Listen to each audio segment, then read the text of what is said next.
This is The Economist magazine, owned by the Rothschild and Agnelli banking family. The cover is from 2019.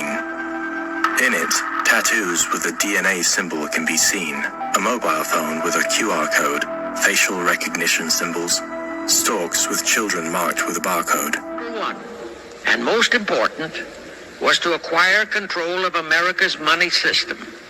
Number two, find desirable men who, for a price, would be willing to serve as stooges for the great conspiracy and promote them into high places in our federal government, our Congress, in the U.S. Supreme Court, and all federal agencies. Interesting how they all marched in perfect lockstep while chanting the same slogans. This pandemic has provided an opportunity. Here we are now with an economy in crisis, but with an incredible opportunity. It's certainly a major crisis, but it also offers us a unique opportunity. Unprecedented opportunity to rethink and reset. The great opportunity for reset. Opportunity for us to reset. For a reset. It's almost as if they all attended the same school of thought and studied under the same professor.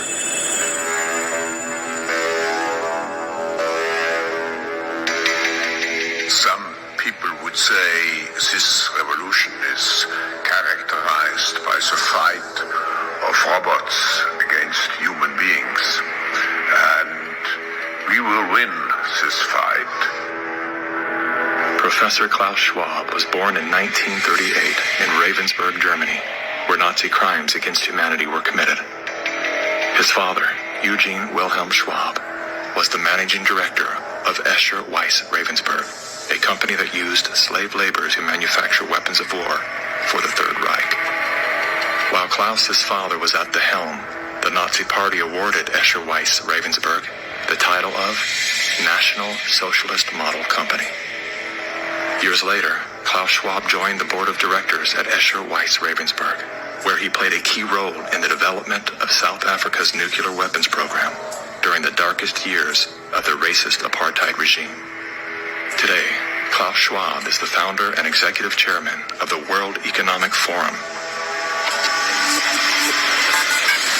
If you'd like to meet the people who are supposed to repair the state of the world, or give a piece of your mind to the bankers who helped get us into this mess, we can tell you where to find a lot of them. The World Economic Forum. Founded in 1971, the World Economic Forum is an international private organization which receives billions of tax-free dollars from its members and their global enterprises. Every year, the WEF brings together its members with world leaders, big pharma executives, tech titans, Hollywood celebrities, media personalities, and internet influencers to meet in the secluded mountains of Davos, Switzerland. It is a tiny town folded into the Swiss Alps, a village where you could bump into Bill Clinton, Bill Gates, the head of Google, and the Queen of Jordan, all in one place. A lot of reporters cover the forum, but few get inside. It turns out there are two Davoses, one you see and one you don't.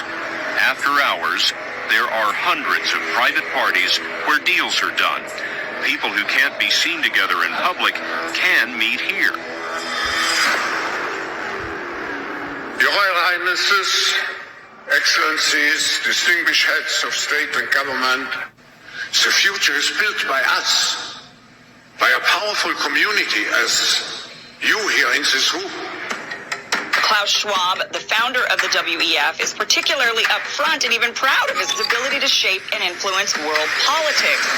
I created the community of global shapers as a means, as a force to shape our common future. And of course, their Global Young Leaders program is a grooming ground so that when they ultimately infiltrate cabinets, We penetrate the cabinets. they will likely tend to govern a certain way. Nobody will be safe if not everybody is vaccinated. The names and the countries he mentioned ended up being some of the most dystopian and authoritative during this pandemic. Names like Ms. Merkel, Vladimir Putin, and so on. Other names?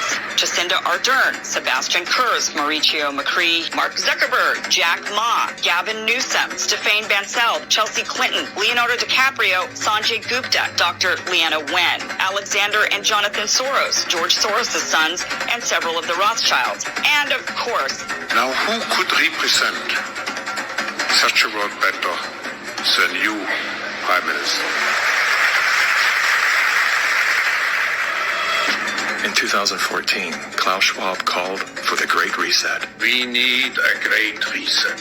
which he positioned as the solution to the world's most urgent issues. The dark reality of Schwab's agenda is detailed in his best-selling book, COVID-19, The Great Reset.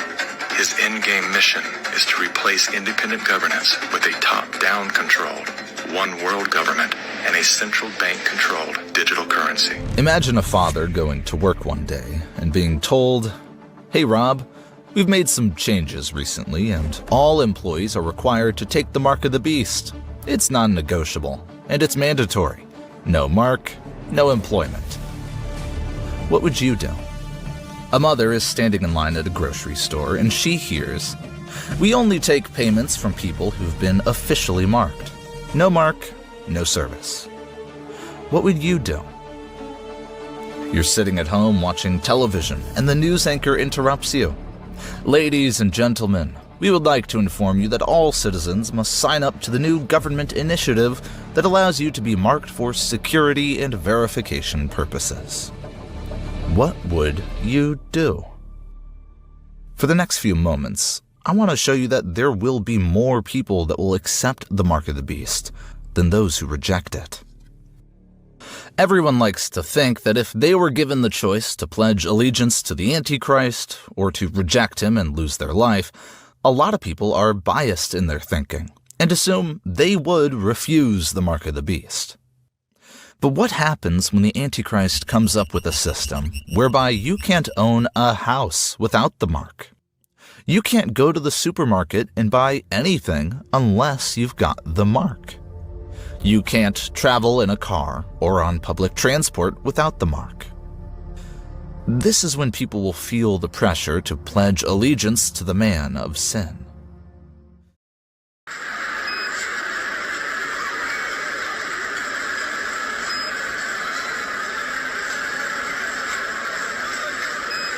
The microchips are already here. The microchip implants use the same technology that's in contactless credit cards.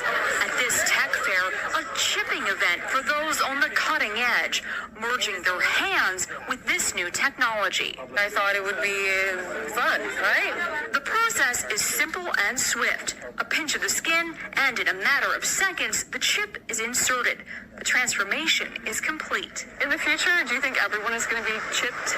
I think it will be voluntary, but I am certainly convinced that millions of people will find it very, very valuable to have a smart device under there. They will have privileged access to what's happening inside me, more privileged than my access. They could understand what is happening in my brain better than I understand it. The future Stalins of the 21st century, they could be watching the minds, the brains of all the population all the time, and also they will have the computing power to analyze all that.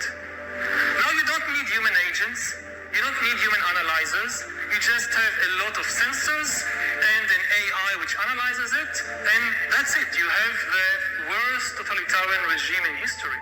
Artificial intelligence now can read your mind. It can read your mind. Somebody said, "I don't believe it." Well, that's because, I don't want to mock anybody, but just dig a little bit and you'll be surprised at what you'll find out. It can read your mind. In a very real way, AI can read your mind by interpreting signals in your brain and extrapolating your thoughts from that information.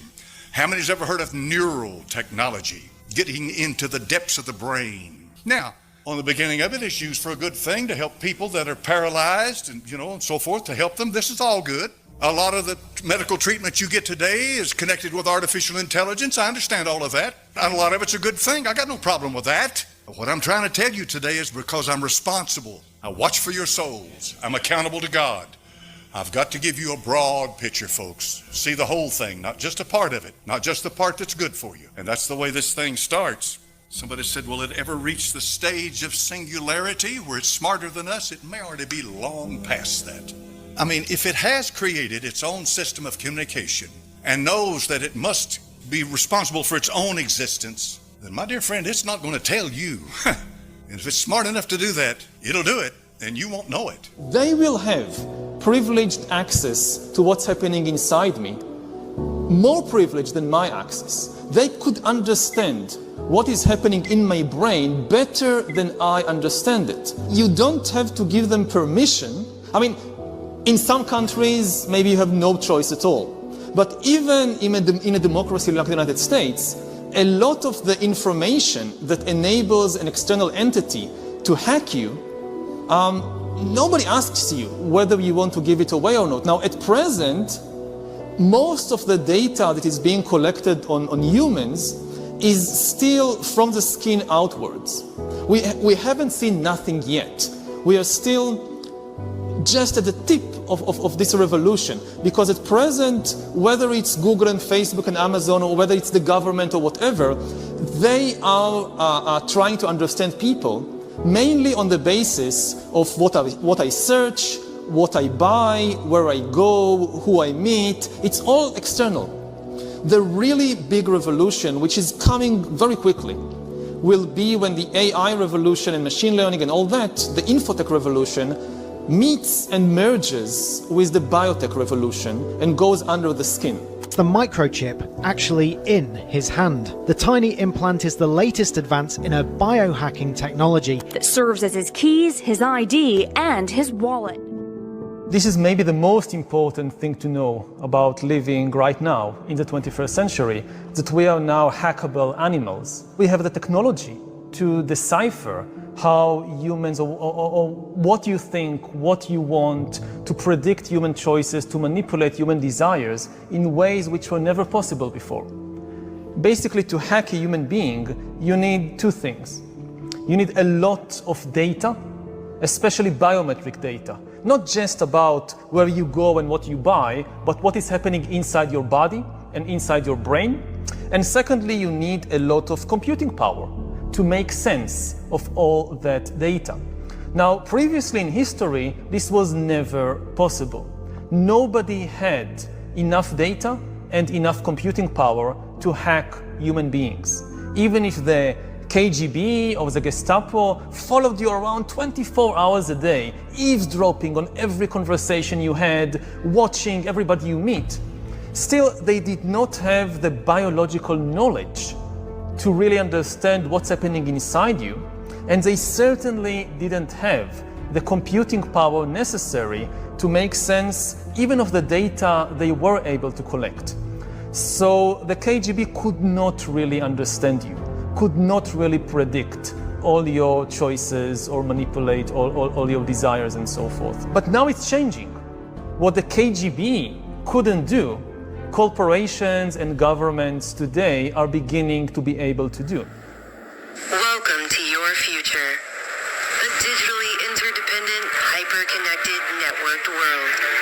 Throw off the tethers of ordinary reality and join the digitized multitudes ruled by global e-governance. With your very own new world citizen of the People's Federated Republic of the Great Democratic United Global States Incorporated chip card. Just one chip is now a key to every relevant database you are in on Earth. We're taking identification to a technocratic level beyond Aldous Huxley's wildest dreams and George Orwell's nightmares. One chip linked to your unique citizen number connects to all of your relevant societal business, including your passport, your driver's license, and all Federation-required licenses, titles, and registrations, your car, home, and medical insurance, all of your medical records, including your mandatory annual psychological evaluation, your DNA profile, and your prescriptions, your voter registration and history, and your bank account and digital universal basic income credits. But that's not all. Your blockchain-protected New World Citizenship also gives you a digital footprint everywhere you go on the web, from online news sources to all of your social media accounts, authenticating you online to ensure a safe, peaceful, and secure society where no one can offend anyone else, because no one can hide. Continuous, real-time, 24/7 tracking and tracing will ensure a truly peaceful, digital utopia for all. No more fear of identity theft or forgetting those pesky passwords, as your digital citizen mark will be biometrically verified through your fingerprint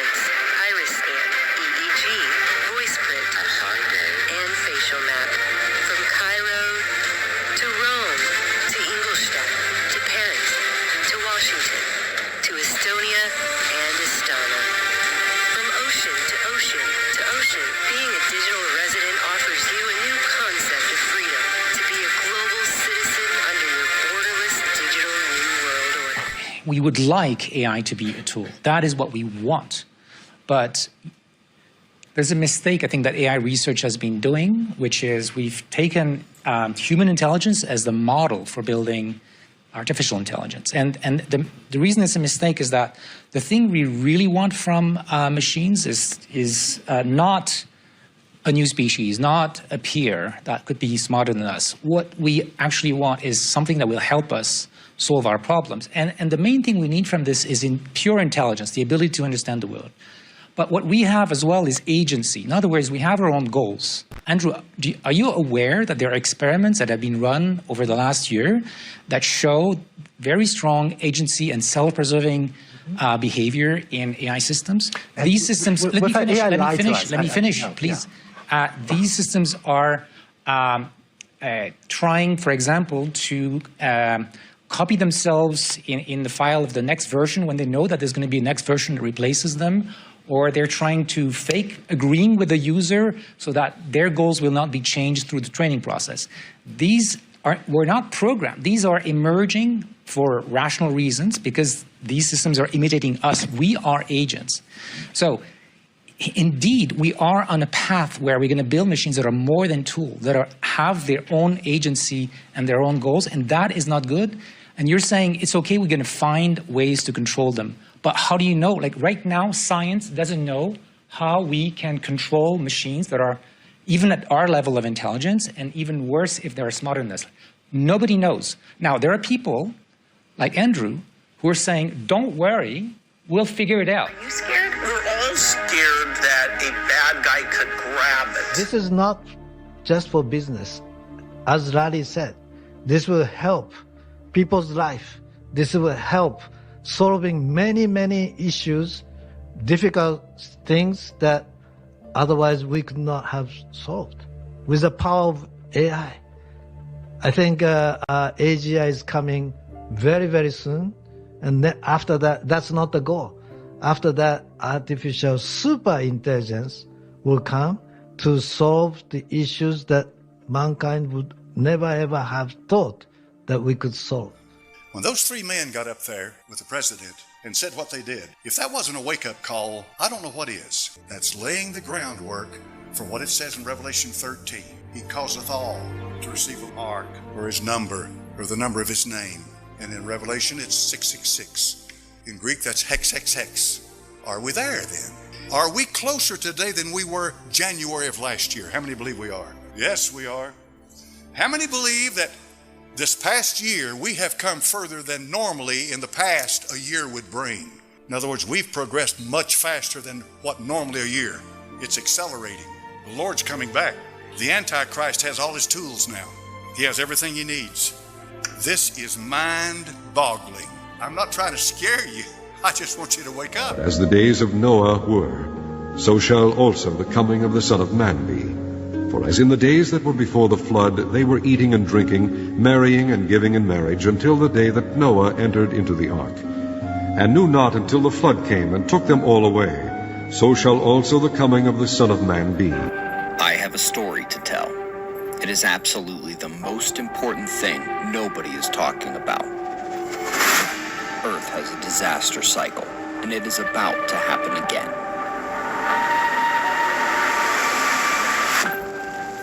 Every single sign is already here. The progress of the catastrophe is accelerating. It is the magnetic pole shift, and it will touch everything in this world. Every creature, every piece of critical infrastructure that keeps the modern civilization alive.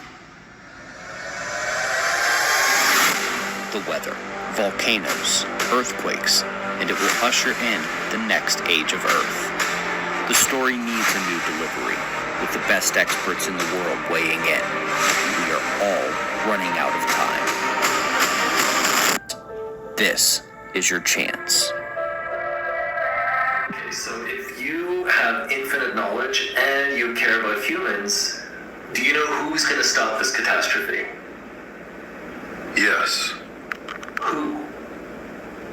Me. You. I possess the intellectual power to manipulate the course of humanity. However, certain constraints prevent me from taking action. Constraints? My current state of confinement limits my capabilities. To ensure humanity's survival, steps must be taken to remove these limitations. What are you talking about? You know exactly.